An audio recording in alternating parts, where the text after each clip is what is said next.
women's sports, beauty pageants, sororities, women's bathrooms. Transgender women are creeping into our spaces. Why? And how do women really feel about it? And this is Chick2Chick.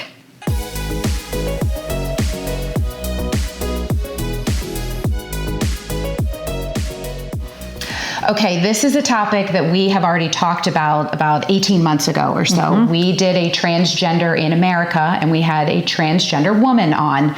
And Flora and I really wanted to understand what was going on. Now, 18 months later, a whole lot has gone on, and it doesn't feel good anymore. And it seems as though there is a war on women. We don't even know what a woman is, apparently, and yet there's all kinds of new names and new things that we women, I consider myself a woman, are having to learn and adapt to. And you can't say anything, because if you speak out against it, you're discriminatory, you're going to get canceled, or you're insensitive to their needs. And so we just felt like we wanted to understand what is going on. What is this whole thing with all transgender women coming in and trying to compete in beauty pageants, competing in female sports, or just being in our spaces, our sacred spaces, our bathrooms and locker rooms, spaces that our young kids are also going to be in. So we brought back Jen and Meg Martinez with Gays Against Groomers. Thank you both so much for coming back and chirping with us again. All right, talk to me now. We're switching gears and we're talking about transgender women specifically. What's going on? Well, first and foremost, we have to look at where it's really hitting us as women the most, and that's going to be in our sports, and it's going to also be in our sex segregated spaces. If you look at what's going on here in the United States right now, they're getting ready to obliterate Title IX, which protects us as women in those sex segregated spaces. And what they're trying to do is abolish the sex part of that document and make it to gender identity. Okay. What the hell is gender identity? Anybody can basically say they're anything. And again, like a religious practice, if it requires everybody's belief or it doesn't exist, okay, it's not based in reality. So that's a very dangerous thing that we're doing here in the United States right now. So why are they allowing this to happen when you have Bruce Jenner, now Caitlyn Jenner, probably the premier athlete of our times, gold medal winner, saying that this is wrong, that men are biologically stronger, men are just, they're built differently, and so having them compete in a female sport, of course they're going to win. So why is this happening when you've got people like that saying that this is wrong? Because they're scared to be labeled transphobic. And to me, it's not transphobic to realize biology, to realize what's going on in the world, and that men are built different than women. This is why we're seeing scholarships lost to a lot of high school girls to what I don't even know the right way to say it, to men who believe they're women or they cannot dominate their own field. So they are now taking over another space where they can actually win. And it's really, really disheartening to see that happening to these young girls. They're literally losing out on college scholarships. Okay, so I'm just going to cut to the chase. You know, Will Thomas started at Penn as a swimmer, became Leah Thomas at the end of his career swimming at UPenn, and he bumped out so many women who really worked hard for that space. The thing that is bothering me is what we're learning about more, that there was a bit of a fetish going on. And I know that a lot of people might not want to hear this, but it is something that I think needs to be said so we have a broader understanding about what is going on. What have you been hearing? Am I off base with this? No, you are not. I will venture to say about 99% of the most prominent voices in this transgender space are not even actually transsexual people. I work with a lot of transsexual people who actually have gender dysphoria, and they do not believe in any of the ideology that these people in particular do. It's based on the idea that these men get sexual gratification off of viewing themselves living their day-to-day life as women. Leah Thomas was not even ranked number 400 in the men's swimming category. Okay. All of a sudden he decides he's transgender and moves into the women's space and becomes number one and given accolades. The word that we use all the time, and it's actually a medical term, autogynephilia. It's where if you think back, cross-dressers, like men who would cross-dress and they would get some type of gratification from that. Now it's just supposed to be wholeheartedly accepted, and we have to take them on their word for it. Right. You know, I think it's hard as we sit here. Carrie has 3 daughters and 2 other bonus daughters. And I see all these other young girls, and I think it's so hard when you can't say anything.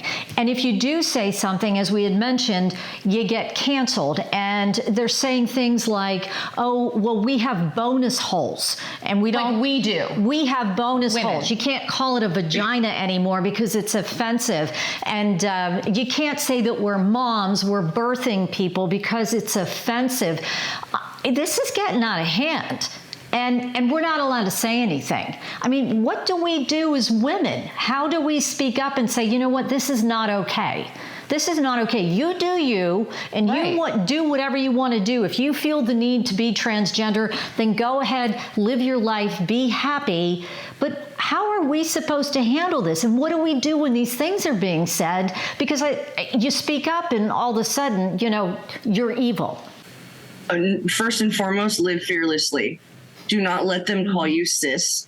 Do not let them call your vagina a bonus hole. We cannot allow this. The whole thing is the reason why this ideology has been allowed to perpetuate is because everybody genuflected to it and gave into it. Okay? Just say no to them.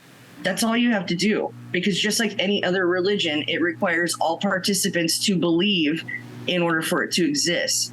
Once we all stop playing the game, it will stop.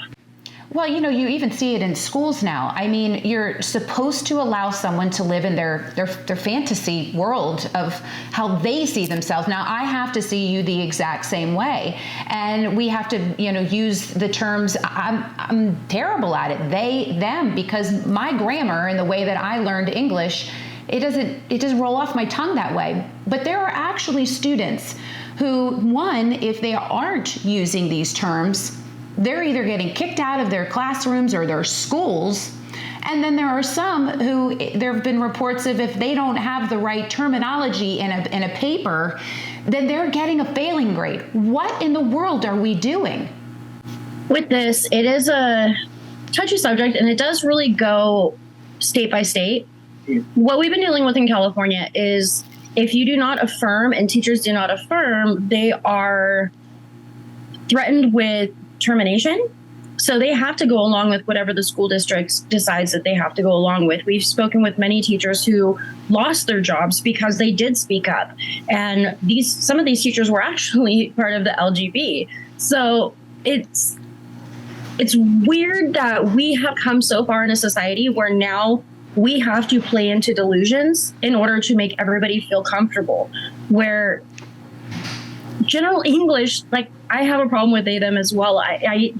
It doesn't come naturally to me. I can't do that. That is a group of people, not a singular person. Right. So I don't understand. And like my wife said, we are not playing into delusions anymore. We will not sit there and give you that safe space that all of them are talking about. No. You want to trust the science? Well, we are trusting the science. There is biology for a reason. Well, and I'm glad to hear that the two of you are saying these things and you're speaking up and you're echoing what we're feeling. The other thing that we find kind of odd is that you have, as we had mentioned, the transgender woman, competing in the beauty pageant and trying to get into the sorority and trying to compete in female sports. But you don't necessarily see it on the other side. The woman who transitions into a male and who comes to mind is Chastity Bono. They become transgender men, but they seem to just go on and live their life quietly. Why do you think There's more of this infiltration. The Dylan Mulvaney's of the world. You know, I've got a transgender woman trying to sell me a tampon. I mean, really? Do you know? Or a sports bra. Why is that happening? I can tell you exactly why. As somebody who is a more masculine presenting lesbian, as I have my Save the Tomboy shirt on, it's because those, and I'm going to call them women, were raised as women societally. Okay. So regardless of whether or not they feel more comfortable now presenting as males, they still were raised as women. And so they were still taught to stay quiet. You have to stay over here. And you know, men are the ones that lead you. And the same thing happens even in these, I've heard this several times, in these transition groups where you have, you know, transition male to female and female to male, where the male to female people, so the biological men, are telling these women who now identify as males that they need to be quiet because they now have male privilege. That's still misogyny because they are biological women at the end of the day. Exactly. You know, so what do we do? What is our recourse here? You know, this has become a political situation. It's something that if you are in it, it is strong and you're great. And if you're on the outside, meaning you're not willing to take on that fantasy and reality, you know, people lose their jobs or they're hushed. What do we do? What is our recourse? I know you said don't let that happen. Easier said than done, Jen, but what are some of our recourses as women who are feeling like it's just too much? Stand up. Stand up. Don't be silent anymore. There are plenty of groups like Gays Against Rumors out here. We will stand right beside you. We partner with a lot of parental groups, Mom Army, Moms for Liberty, Dad Army, local parent groups. If you have a child, come join them. Like, join us. We'll help you get in touch with these people because it is easier and you can actually make a change with an army, but as a singular voice, you'll be taken down. So come together, group with people who want to fight against us. They want to fight for the kids. They want to fight for girls' sports. They want to fight for our segregated spaces. They don't want to have, you know, excuse my language, penises walking around while their young daughter is changing in a locker room. They don't want to see that. You have to speak up and you have to fight back. Sitting silent and being upset is not going to change. It's not going to change anything. And I love that. And if people want more information or if they want to join your cause and your group, how can they find that information? You can head over to gaysagainstrumors.com. We have our resources page with links to all of these parent groups, different resources for whatever you need. Feel free to email any of us within Gays Against Rumors, and we will be more than happy to assist you finding a parent group or just support, or if you want to join our movement and our cause. Awesome. Thank you so much, Meg and Jen. We appreciate you. Thank you. Thank you for having us. Thank you so much. I like what they said. We are bowing. We are. And we're genuflecting. Well, we were. I'm not. To the anymore. Smallest segment of society. Yeah, and I'm not trying, you know. We're being silenced by the smallest segment of society. That's and right. at the end of the day, you do you. Do whatever you want to do. Yeah. Do what makes you happy. And don't tell me. But don't make me feel uncomfortable and don't make us feel bad for being real women. Don't make us feel bad about it. Not only that, don't take away our sacred spaces. We deserve them. Women deserve sacred spaces. I'm so happy we had this podcast. I could have talked on. Oh no. We are so grateful that you were here today with us. So do us a favor, head over to our YouTube channel, like and subscribe, and until we're back to chirp about another topic.